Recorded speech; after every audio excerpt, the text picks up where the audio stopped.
And we are preparing.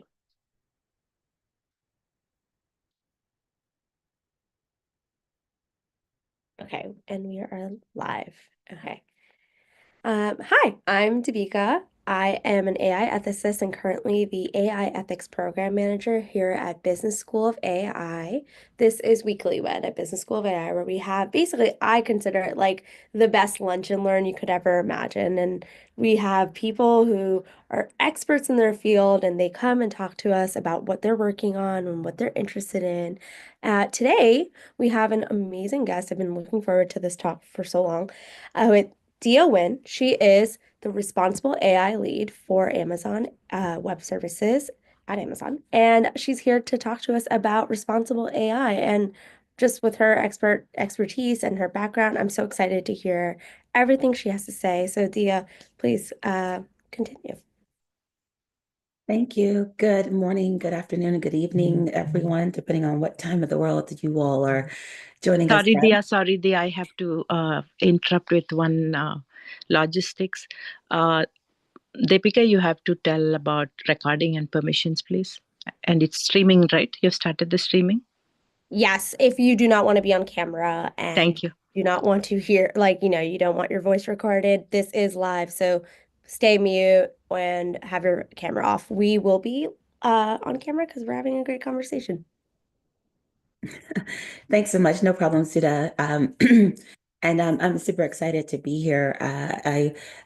First of all, appreciate the opportunity to be able to share in this venue. And I am grateful for the work that Sudha has been doing, as well as her expanded team now, as she continues to equip individuals who are making business transitions, but also interested in learning what's happening in the emerging technology space. And so I'm grateful for the work that she does. That's a small bit of what she does. I don't know if you all have good context for that, but she is truly one of the people who are really helping to move the needle at the grassroots level as we think about what's happening in this space with technology and equipping people with the skills necessary to be able to be marketable and to take shape in what is happening. So grateful for the work that you're doing, Sudha, and for the opportunity to be here. And I'm grateful for all of you who are listening and those that will also hear this at some later stage, because this is a topic that I absolutely love to talk about. And I'm grateful for every chance that I get to share, because I recognize how extremely important it is that we pay attention to responsible AI. Now, today we're talking about responsible AI in the enterprise. And so there's a specific focus that I will share just around how do we make responsible AI practical, or put it into practice in the business context, but happy to talk about and sort of expand on that in terms of just some of the responsibilities we all have as individuals, because I believe that responsible AI is not just the technology folks' responsibility or somebody in the enterprise, but it's all of our responsibility. So with that, that's my introduction. Grateful to be here. I'm going to share my screen, and I'll say to you that I prepared a few slides just to help drive us in this conversation, but honestly, I want us to have a conversation. So if you all have questions along the way, please feel free to interrupt. And I know that we are recording and we're live streaming. So if you don't want to uh, come off camera, or come on camera and come off mute to communicate your question directly, feel free to drop it in the chat, and between Debika and I, we'll pick those up and begin to respond to those. So again, I said we're talking about responsible AI in practice. Like, how do we actually think about what responsible AI is, and how do we make that real in an enterprise or in an organization? And my subtitle here is Enabling AI Innovation. And the reason why I say that is because I truly believe, and this is one of the core premises with which I started our responsible AI practice at AWS. It was that I believed that we would enable AI adoption and innovation when we actually address the things that were impacting the technology being implemented, or we addressed the areas of potential risk or a potential unintended impact, that if those things weren't taken care of, that actually would slow progress, that would slow innovation and slow adoption. So having responsible AI integrated into the work, I believe it's critical to enable us to see innovation and get all of the promise that generative and AI broadly is intended to provide. Now, I'm not going to go into details about generative AI and all of the things in terms of, why it's important for us to focus on this, because I believe you all have a context for understanding that generative AI is everywhere, or AI at some level is being used in a number of ways, and we're only going to see that increase. What I wanted to focus on here was just talking about this notion or idea that in business, there are more companies that are investing in AI. We're seeing the increase in investment dollars in startups and companies that are using AI. Almost everyone is putting AI in every element of their marketing today because they know that will drive attention and focus. And that's because there is an expectation of the promise that AI is going to make things better at some level. It's going to help us improve the way in which we're engaging with customers. It's going to augment our human capability. It's going to provide us new ways in which we can innovate. And we're seeing that in medicine and in other areas. It helps us in even being more productive as human beings in the daily tasks that we're doing every day. And so all of this is the expected benefit with AI and with generative AI. And then we have these challenges, and you all have heard about some of those, the areas of risk and the potential negative impact, whether that is because of biases that we haven't necessarily addressed in the data or that have infiltrated into the systems because of systemic or institutionalized situations, or whether it's because we don't have data privacy addressed and handled. And so we're concerned about the source and the data and where it comes from, or that we can't trust the truthfulness of responses because AI is hallucinating. All of those are the emerging risks and the areas of challenge. And so the idea is that in order to fully innovate, we have to be able to balance this, what we believe is the benefit with the potential for risk or even the potential for harm. How do we balance those two? And I think responsible as the AI is at the core of that. So what do we mean when I'm saying responsible AI? I am calling this an operating approach. For me, this is more than just a technology solution that we slap on the back end of things, or that we give a data scientist this understanding that they're supposed to detect for bias and be able to monitor their algorithms. That's part of it. But responsible AI is much broader. It's a holistic approach. And that's why I call it an operating approach or an operating model that takes a look at people, process, and technology. And I started talking about this back when I first started our practice, because I had had some experience for looking at operating models and helping organizations explore that when we think about the cloud. So people understand cloud technology and this new phenomena that we could now move the things that were on premise into the cloud. And what would that require? Something more than just us taking and what we call lift and shift, moving technology and our servers from one place to another, but that it required some transformation, some change, some adjustment, even in the way in which we engaged in the company to be able to get the greatest value out of that technology. And sometimes it even meant redefining our processes and sort of refactoring our applications so that they could get the best out of the nature of the cloud. And so this, with that same mindset that I approached this understanding of responsible AI, that it required us not to just put technology in place, or that it really meant that we need to think differently about how we engage our people and what that means to them.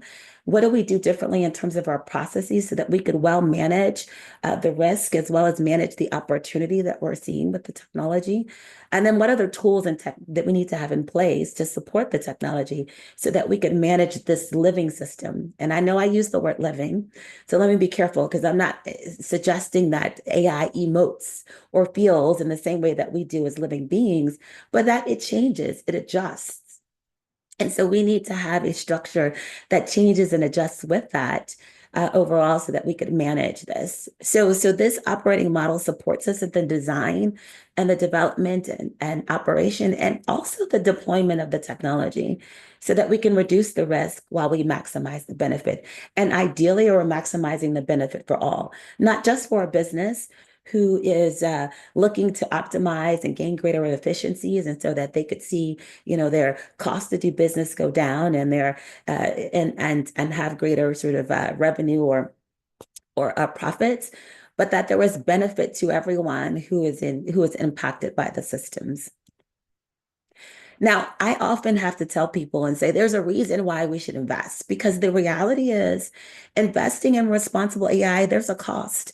Sometimes that may mean that we have to slow down for a moment so that we could actually move faster in order to innovate, take the pause to do the intentional work. To address the areas of risk before we actually move into this innovation. And so, making the case for the investment is saying that when we do the things to make sure that we have total ownership and responsibility and we're balancing the risk appropriately, then we will also sort of engender trust because this foundation of responsible AI is going to build trust and confidence. And when we have that, that helps us to see greater increases in our ability to innovate. And we're going to see greater performance in terms of what we gain from a financial perspective. And there's even a couple of studies now that are being done that is showing that responsible AI is actually increasing our output. Why? Because we can reduce the risk, or a company will feel comfortable with delivering a product because they know that this product is going to work well and meet the needs of their customers. Now, I would say to you, the secret for AI is more than just as I mentioned, more than just putting in technology, but it's about building the organizational capability, establishing a culture of AI, having a focus on human centricity and being holistic. So I talked about this operating model starting from the right side and going the other direction. This operating model is a part of our holistic approach, right? Not just thinking about the technology in isolation, because as AI is being used in many capacities, it has the potential for impact in a number of ways. So we need to be thinking about that holistically, keeping a human-centered focus. And I think this is important because in reality, the technology that we're using is touching us all, human beings, right? We're all being impacted by that in some way, whether that is how I'm now using that online in order to help improve my emails or letters that I might be writing to individuals, or if it's making decisions about the services that I might receive. At the end of the product or the is people, right? And so keeping this people-centered focus, and that also matters in terms of how we're designing the systems, because we want to be thinking about like how well do we have this opportunity to serve all of our customers if we're building a product, for instance, that is meeting the need of an individual, right, or a set of customers. We traditionally have design systems in ways, and I'm going to use this or even thought about things in with like an 80-20 sort of mindset, right? Like if we meet the needs and we can of our 80% of our customers, then perhaps that's sufficient and often leave the 20% behind. Why? Because we can't meet the needs of everyone. Well, I think with the AI and with technology now, we have greater opportunity to reach more because it can do more for us. It can provide optimization in ways that perhaps we don't have to leave the 20% behind, but we can actually meet the needs of more. But we actually want to do the work to focus on and ensure that we're thinking about all of the customers that are impacted, all of the stakeholders that aren't just going to gain from a financial perspective, but that also would be impacted by the system. Now, this culture of AI, I think, is responsible, or culture of responsible AI is important just because I mentioned that we're using this in a number of ways. We're seeing it integrated. And so we need to be thinking about like, what does it mean to have AI a part of our strategy and a core part of the way in which we're doing work? Um, I think that's important because we want people to be thinking about like this across the board, right? I started off in the beginning saying we all have a responsibility to this, whether you are the person that is procuring software that now has to think about like, what does it mean? when we purchase software that has AI integrated? And do we feel comfortable about the way that they've sourced their data and that they're built their systems? Do we have the confidence in that? Because now we're bringing that into our organizations, all the way down to the people that are testing or building something bespoke for an organization or a solution. So this culture of AI is very similar to like what we think about. We talk about culture of security and a culture of data governance, right? Like understanding the value and importance that those elements have, and making sure that we're integrating that into the very fabric of the organization. So today, you might be in a company that has consistently, on a yearly basis, requires you to do some compliance testing or review. You watch a little video, you may do a quiz at the end to attest that you understand, and you basically are signing off and agreeing to the policy around protecting organizational data and security and ensuring that we're using our systems and technology safe. A similar way is the way that I think about how we should be considering this culture of AI, right? That it becomes ingrained into the business fabric, so that the kind of responsibility and awareness that's necessary and even accountability becomes part of the organization. And that is in part how we establish this organizational capability, how we then build into the structure of the organization a greater sort of awareness, a greater sensitivity to the areas of risk, the kind of practices and structure in place, and all of that gets encompassed in change management, right? We can't have sort of wholesale digital transformation, and essentially that's what we're talking about. Bringing in AI is in part another element of digital transformation that requires this layer of responsible AI around it. And we need to be able to bring people in our organization along the journey while we're sort of making the strategic change or adding this element to our strategy. Now, before I go any further, I'll just pause for a moment because I know I've been talking for a little while to see if there were any questions that anyone might have. I don't see anything in the chat, but I have a question actually, as you're yes. talking about it. I was wondering, how do you, if you're, talking to an organization about responsible AI, how do you not make sure they continue to differentiate between privacy practices that are just about data privacy versus the holistic approach of responsible AI? Because I think for me, what I always notice with a lot of companies that it just turns into a talk about just data privacy, and they think, okay, well, the data is secure. We've, three-factored it for someone to break into get your data. Or I feel like oftentimes the approach essentially becomes, as long as our data is secure, we're being responsible. Everything else is just learn as you go. How do we make sure that they're like a company, a department understands actually, yes, data privacy falls a little bit into responsible AI, but responsible AI is also its whole a completely different sector that, encompasses so much. Right. And so I think you're kind of hitting on this particular slide right here, right? Mm. It is setting a foundation for, what is responsible AI. So I give you this sort of broad foundation, definition about it being an operating approach. Now this is how we get into the weeds of that. Oh, I see a typo there. Sorry very much. Accountability is spelled wrong. My apologies all. I can see that. Um, but it is now like giving them the structure. This is the framework, right? And the pillars of responsible AI. And I think this helps people once we are able to kind of walk through this, that then help people realize that, as you mentioned, privacy is an element of that and certainly important. And data governance, right? While I don't like explicitly call that out here as a separate sort of pillar, but that is a foundation. We talk about the integrity of data and where data is being sourced, right? That's a part of that. But we want them to understand this context of this holistic approach are all of these things that we're talking about here, right? And these are broad categories you might find. And when I started this practice, I went to at that time, there were probably 80 or so different responsible AI principles out there, Mhm. a similar, Montreal, OECD, right? Like there were all these different ones that existed, and I reviewed all of them, and there were similarities across the board, but there were a couple of things that I wanted to make sure were elevated because I believe they were important when engaging with customers specifically. Now, you'll see some other ones. I've kind of combined some things, so I'll talk through this briefly. Yeah. And just to give some context, right? Value alignment is important because sometimes we can look at delivering a solution or bringing in a product and not necessarily think about like how is that going to drive towards the aim or goal of the vision and the mission of the organization, or is our implementation of this somehow going to put us at risk to driving towards organizational values?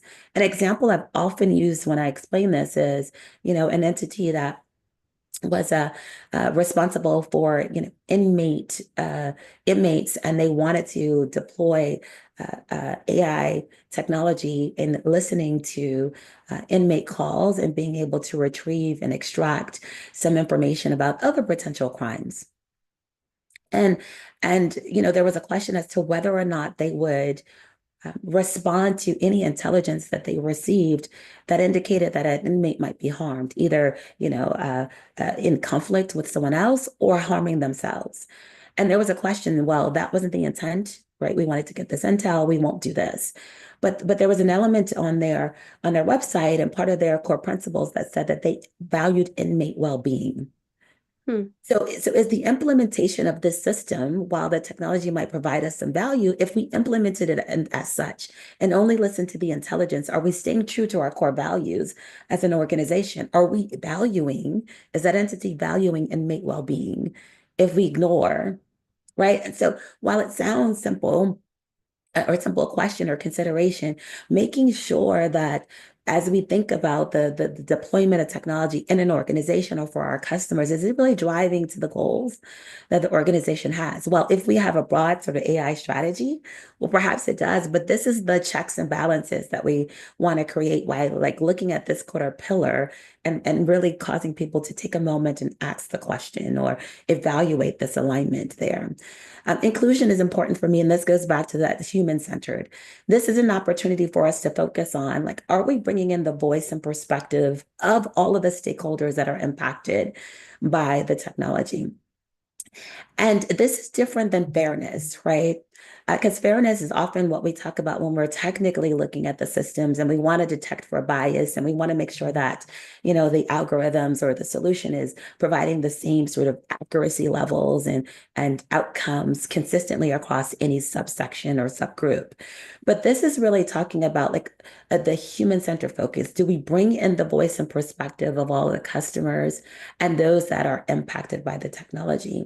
And there's an opportunity for us as well to like unpack the unintended impact by saying, are we sure that we're not going to impact those that we don't intend for the system to be for? So if we're building something that was intended for one demographic, and we know that intentionally, well, good. Well, let's test it out and see, like, if it's not for that demographic, is there any harm caused? Does it behave the same? Does it provide the right sort of output? And those sort of anti-personas and persona work in this context helps us unpack and understand, and be, I think, more aware and informed about the customers now we serve. Now, let me just pause for a moment because I recognize that sometimes when building systems, like I said, that we often tend to focus on the 80% and maybe not the 20. And this is where we elevate the importance of paying attention to the 20 too, because 20% too, because there's often the case that in the outliers, right, on the fringes is where we see disparate impact. So we can optimize the system really well for the 80% and forget about the 20, and that's where we have this area of disparity. So we want to elevate that in conversation when we're doing design so that we can also be attuned to paying attention to those areas of potential risk or impact to those communities. I might have shared this before, but the example that I often talk about here is with seatbelts. Seatbelts is a modern technology, if you will, not AI, but seatbelts, when designed, they were designed based on male specifications of their bodies and even tested as so, because at the time in the 1950s when they were developed, 80% of the drivers were men. And Right. so they designed it for that, tested for that, and they made sure it worked well for those.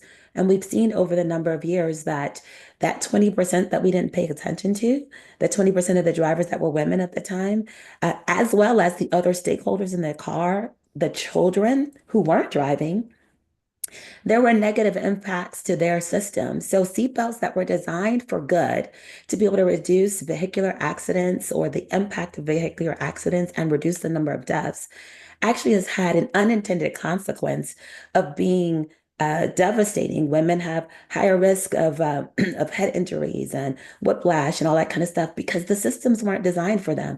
Women with children were have negative impact. We've studies for years, right, where they've seen this. And even it was dangerous for children to have those seatbelts on, but they never tested for that at the time. Why? Because 80% of the drivers at the time were men. We can't afford that kind of disparity or unintended consequence when we actually have wisdom of the past to be able to help inform us. So that's why I'm saying inclusion and this focus on the people and the broader stakeholders is really important at this particular stage. And in design, it's important. So that gets infiltrated into the rest of what we build and test and deploy. Now, training and education, and I see you have a question. I'll pause right after this one. The other reason why I make training and education a like top element of the strategy is because one, we recognize that people are going to be impacted. Listen, there's no reason for us to deny that whenever we have technological advancement, the skills that are necessary change, right? To be able to meet the demand of that new technology, the roles and jobs change, right? And the way that we engage those. And so that's going to have an impact on people. And so we have to actually prepare for that, whether that is the workforce that is currently in our organizations, how will they get impacted by now having new systems that are doing a portion of their work, or that their work will be transferred away in some way? Are we training and equipping them? Are we educating the ones that now need to know, like I said, in procurement, that there is AI integrated in software? And so some of our agreements have to change, or that the designer needs to think about, the potential areas of impact when we're thinking about that for designing a system. Now we've got to consider those things, and we need to be equipping them. They won't just know inherently. And so training and education has to be in part important for that. And then I think there's another opportunity here for companies, businesses to lean into the fact that AI is transitioning us, in skills, in roles, and jobs. And how do we actually lean in and help in preparing a future workforce as well that can sit in that place? I think we as enterprise, big corporations, et cetera, can play a role in helping to shift and move us all along in that, and not just rely on, the education system, not just rely on government, et cetera, to play that role in terms of workforce development, that there is an opportunity there. So training and education is one that I highlight as well. Now, Debika, I think you had a question. Yeah, no, I just want to say, no, I actually, it's so interesting. There's this book called Invisible Women, by Yes. Carol Criado Perez. Yeah.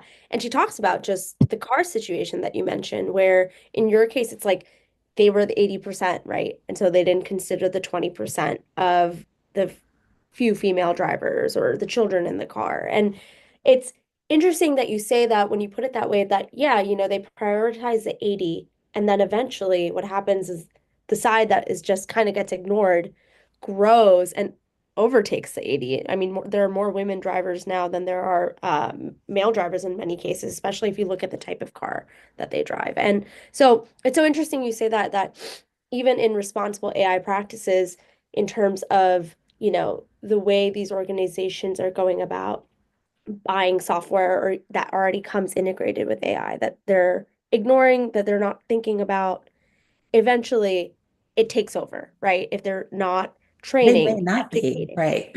Yeah.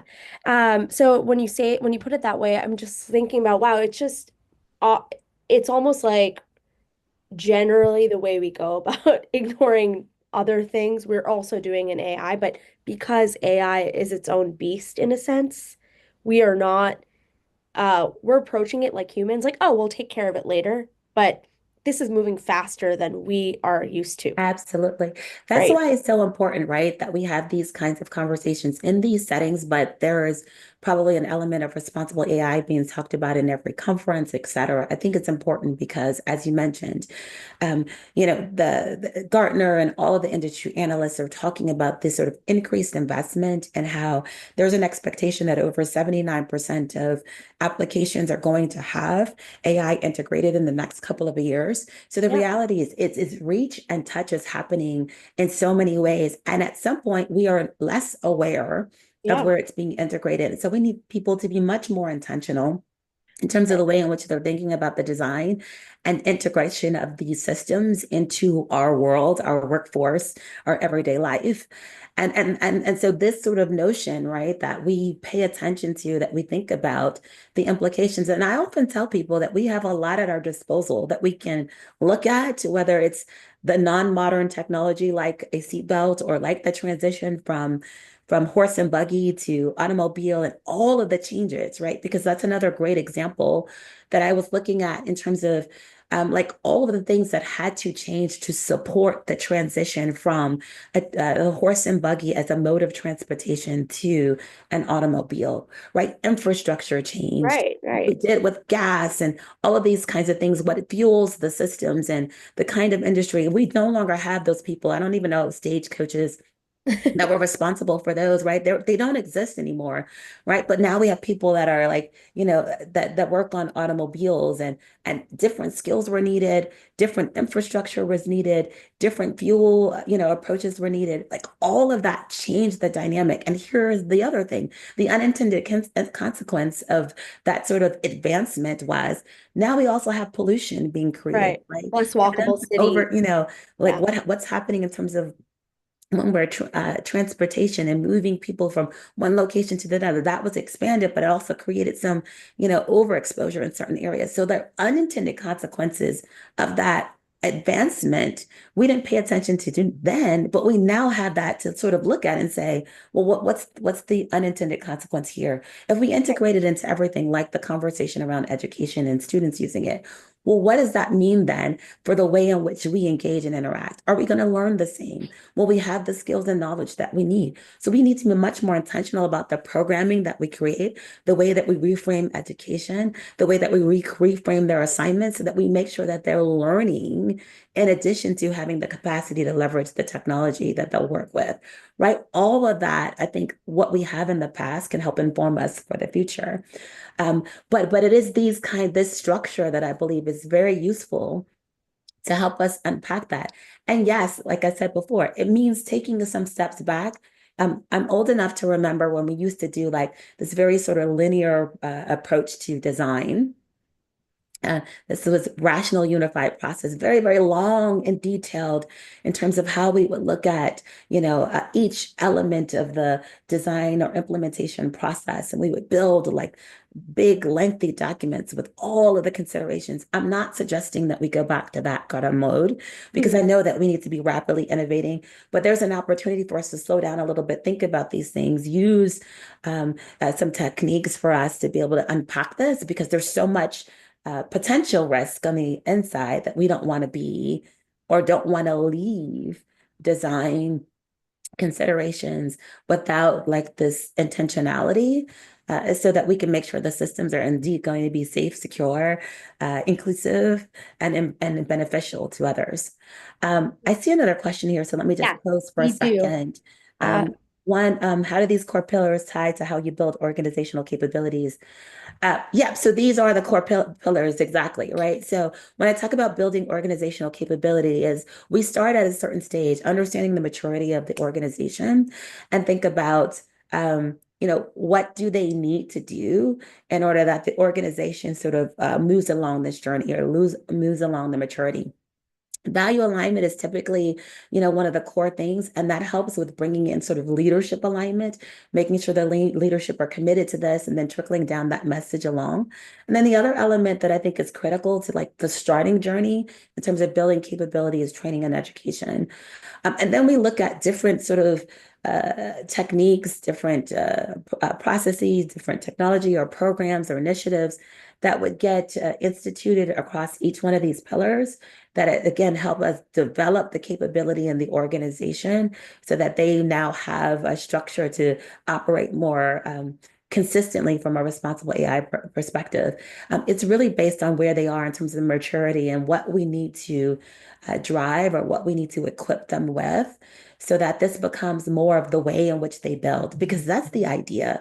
The idea is that I don't have a job in the future. Like there's no need for a responsible AI person because we only build responsibly, right? This gets integrated into the very fabric of how we develop, design, develop, and deploy AI systems. This is just the structure. Like right now, we know of a sort of AI model lifecycle, right? And there are elements and pieces and components to that. Well, I'm saying that it should just be the responsible AI lifecycle is that, right? That it becomes, part and parcel and consistent. But today we have a separate call out, a separate team, separate sort of people and focus around this until we build that organizational capability and muscle. I see another question here from Elam, I think, or Victor says, excuse me. What is one of the least discussed but most critical challenges in responsible AI today? Least discussed. So there are two things that I would say. One is it's probably the unintended impact. Mm, It's something that is important to me, especially, sitting in a role as a technology ethicist, because I don't just look at AI, although AI is a large part of my focus. I look at things like, extended reality. We're starting to look at quantum and other things. So I like to kind of be at the edge of sort of emerging technology. But in particular for AI, it's the unintended consequence. So an example. Um, someone said to me, wouldn't it be great that we all get to live lives longer because we now know, and there's one of AWS's customers that actually that with AI has been able to predict almost 15 months before clinical manifestation that an individual could have heart disease. And heart disease is the number one killer of people of every sort of ethnicity and background. Um, and so imagine that they could actually reduce the number of deaths because we are now provided proactive or preventative care.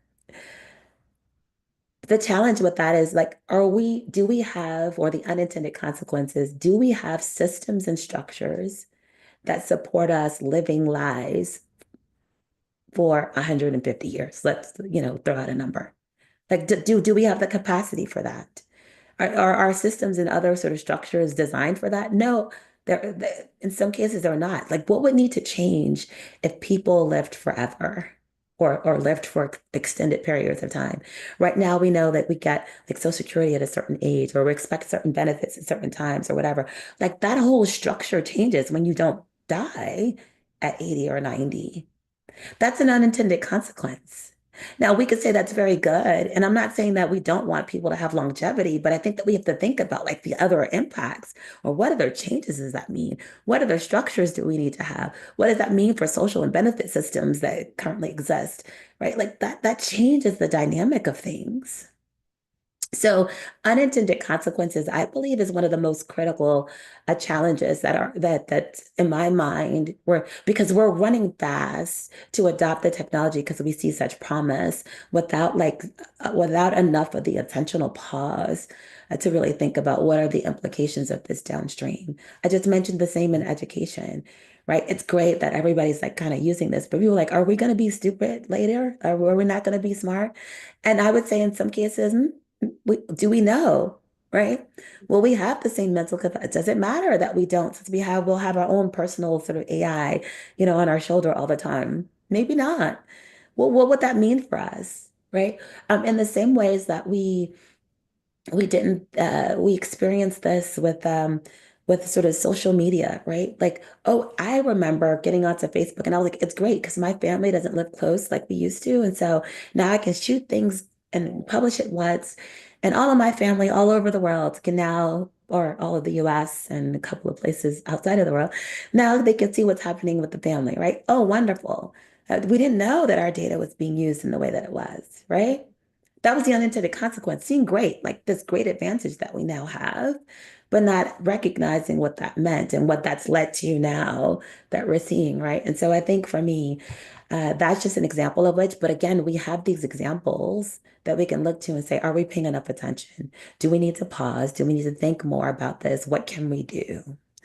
To be able to address that. And I'm not going to say that we have all the answers, but I think at least when we start asking the questions, forces us to be thinking much more intentionally about this, and hopefully bringing the right sort of collective people together to unpack and consider some of the challenge. Then I see another question here that says, what measure do you advise to put in place when big tech and investors come knocking with big offers? Um, I'm sure that for many, it's very tempting, right? I mean, if you are a small entrepreneur with some technology or a product that you are delivering, certainly having someone willing to invest in your business is the goal. So the question is just, are we considering these factors? Are we thinking about this? Are we sure that the system is safe? Are we sure that their partnership is going to allow us to continue to deliver safe systems that are going to be beneficial? And it is unfortunate, right? Because we are often in business driven by the dollars. And we're saying that we have to pay attention to this. We're pushing people to focus more. And my premise is that while you can get a lot, sometimes, in the short term, financially, without considering this, if your company ends up in the news, if get sued because your system was unsafe and harmed someone, which we're seeing some cases of that, right? Where someone committed suicide and now that company is being sued because their chatbot suggested such, right? Like um, or, or if you defy some of the new compliance rules that are coming, or you're not in compliance with some of the legislation coming, that's a cost to your business that you may not recover from. So wouldn't it be better and worth the investment to do the upfront work to make sure that those systems then aren't going to have the negative impact and you can be seen on the right side of things as a technology or a product or solution provider that really is driving benefit for your customer base. Let me see, there's another question. Can you elaborate, excuse me, can you elaborate what is human-centered when you build AI for customers in a private enterprise? This is not covered by identifying stakeholders. Um, so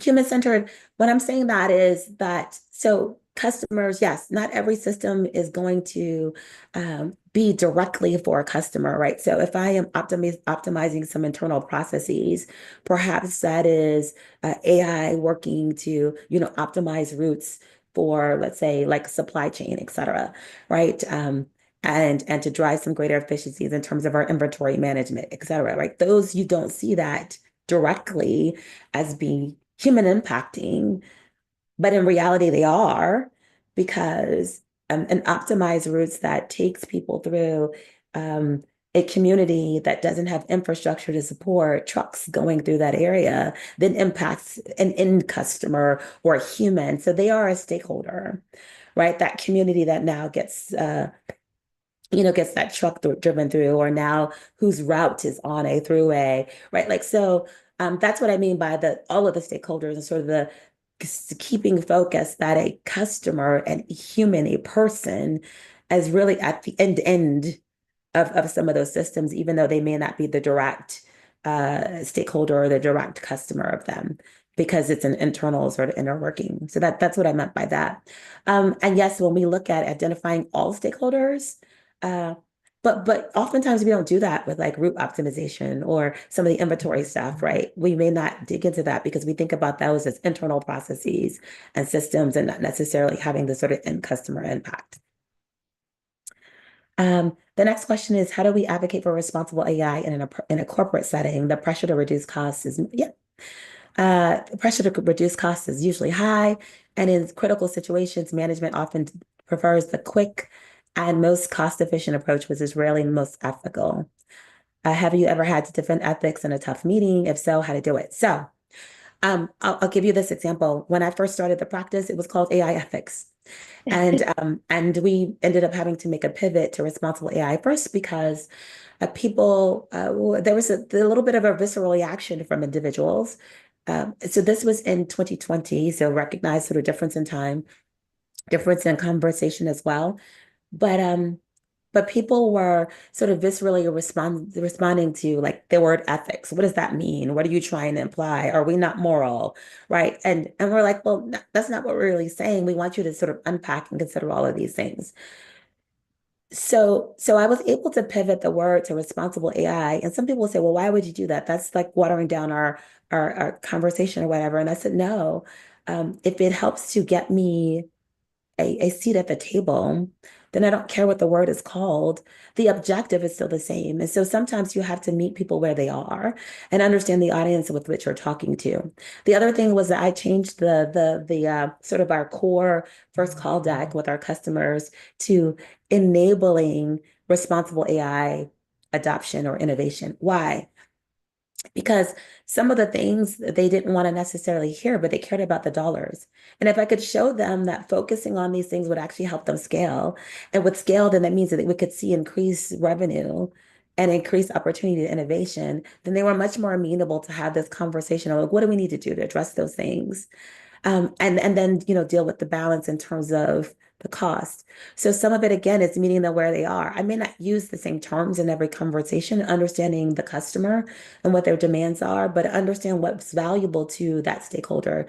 So when I go in and talk to finance, it's about the money. When I go and talk to IT, right, it's about their systems and the security of their systems, and sort of meeting them where they are to drive towards the goal of making sure the systems are safe, the systems are secure. We're considering mitigating the risk to be able to deliver this. And we talk a lot about the risks, as well as trying to balance the opportunity, but risk in the context of the business because they understand that language, right? And where risk is, we want to address that because we know that has an impact on our profitability or opportunity there. Mm.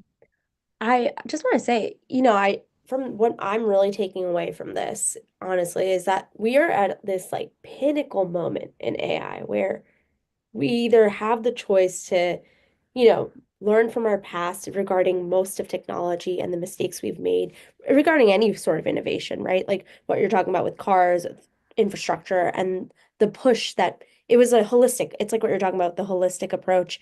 It wasn't just the automotive industry making the change. It was the entire government that went with it to increase investment in roads, increase investment in all these things. So in terms of responsible AI, what I'm taking away from it so far is that we are just at this pinnacle moment where either we use our best practices and, put all these pillars in use in a sense, or later we're going to come across issues that it's going to cost companies so much money to fix that they may altogether end up hurting their business as a whole. I mean, I can totally see a small company that puts responsible AI on the side and because they think, "Oh, I'm going to just work on this product for now, address it later." And then when an investor comes in, buys them out and then sees the actual issues that they didn't take care of, small practices here and there, it becomes a useless business. So I can totally see where,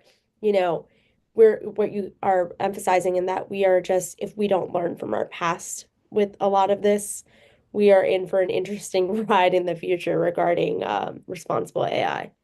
Yeah, yeah, absolutely. I want to pivot really quickly. I know we're running almost out of time, so again, I We told can you go all. like 5 minutes over. So Okay, you I please go told you all ahead. I love this conversation and talk Yeah, about I love it. this. So it's like Um, we're totally fine. We're in charge of it. Like you so can um, whatever you want. I see this question here. Really, really interesting question. Katrina, thank you so much for sharing this. It says, building on the shift from AI ethics, I see another moment where we're moving from responsible AI to safety and now to security, by which we mean keeping data safe. Do you feel that we may be losing ground for responsible AI in the current political and social climate? So, this is a Great loaded question. question, and I would say yes, yes, in some ways, right? So, I think there are a couple of things that are happening. One is the shift from ethical AI to responsible AI. There is still a very much a segment of folks that talk about those things very distinctly. Ethical AI, talking about the ethics and sort of context in terms of like why should we use AI? What does that mean in terms of humanity, et cetera?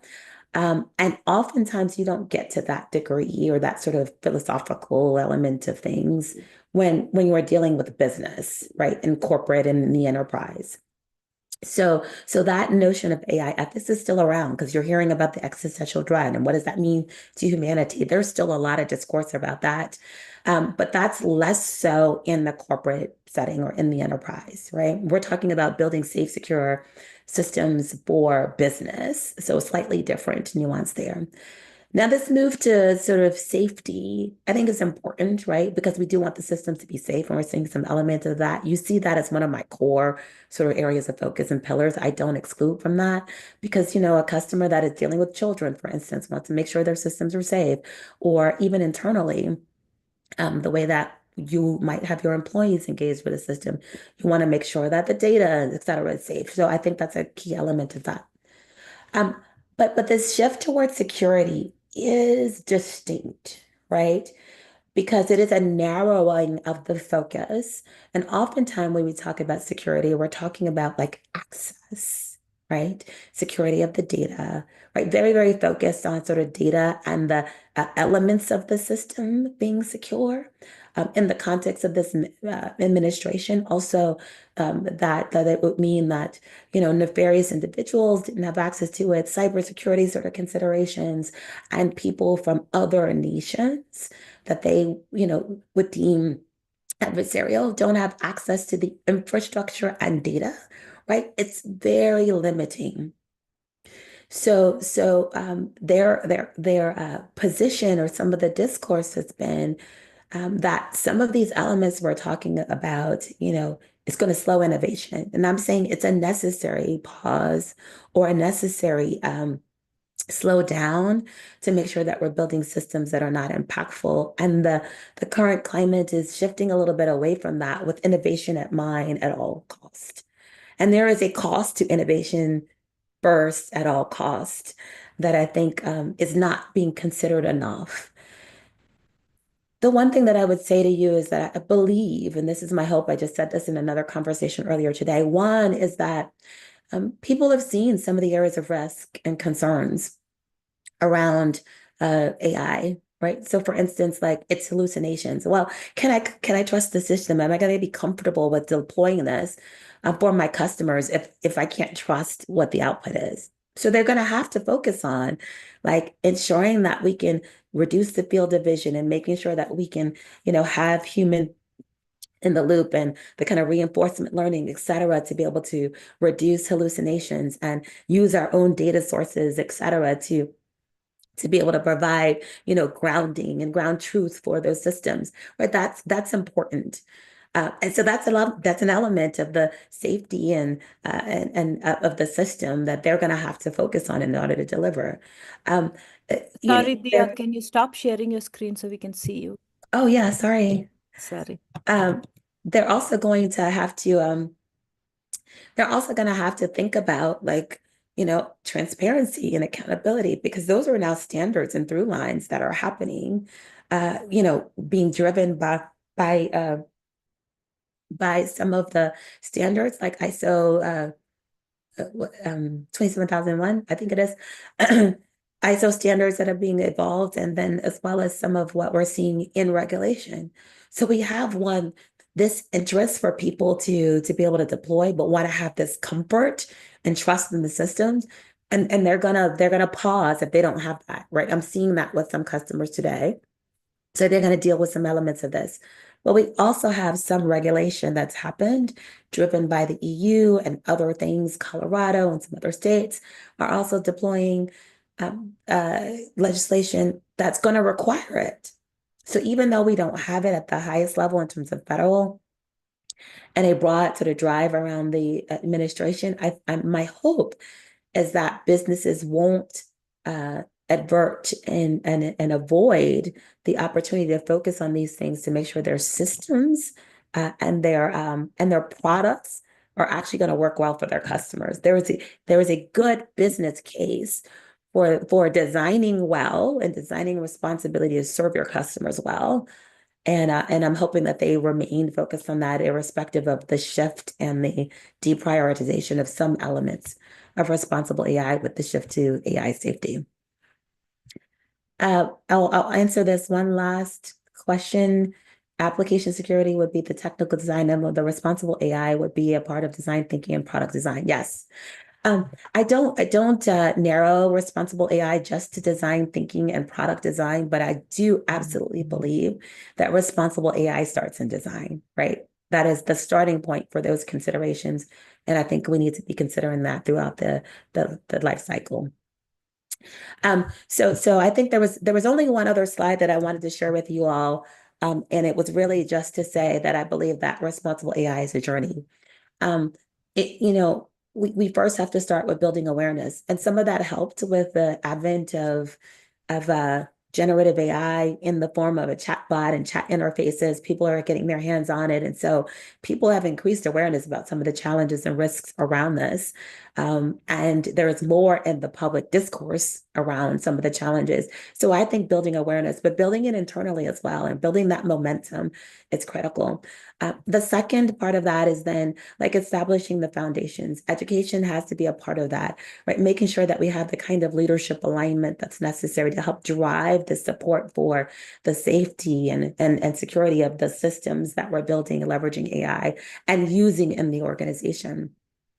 And then looking for ways in which to expand the capabilities to things that are automated, leveraging tools, thinking about the process automation so that you can reduce some of the lifting in terms of its evaluation and sort of ongoing nature that's necessary to continue to watch what's happening with the AI systems.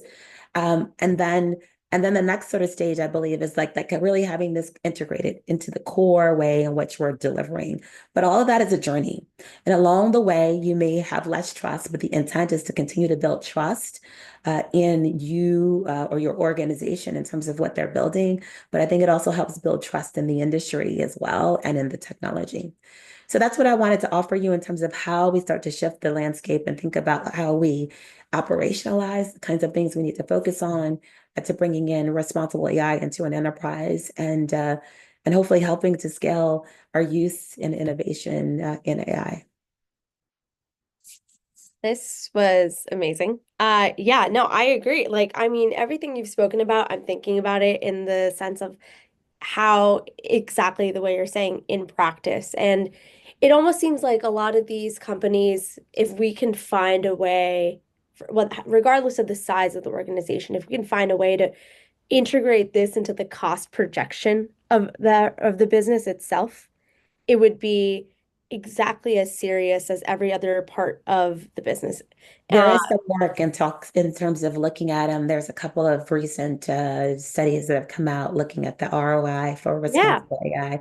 And like I said, there is a cost, but I think the cost, the cost benefit analysis in terms of like the potential for risk, the potential for negative impact, the potential for regulatory, implications now uh, helps to, I believe, state the case that the investment is well worth it. yeah. Wow. I mean, this was so wonderful. I want to like have you come back every week and tell us what you're working on and tell us like what Well, you're thank you so much. Well, I'm certainly happy to share with you all. I'm glad that I could be here. Thanks for all the questions and comments. Feel free to connect. I forgot that slide, but you can share with folks my LinkedIn. yeah. I saw a couple of things come through from some folks that are here. Happy to continue the conversations and to be connected. And I wish you all the best on your journey as you all are learning and exploring, and hopefully you'll take the information back and even in small ways, ask questions, sort of a question and Be consider curious. even as you all are, engaged and interacting in different systems and use, or even helping to build.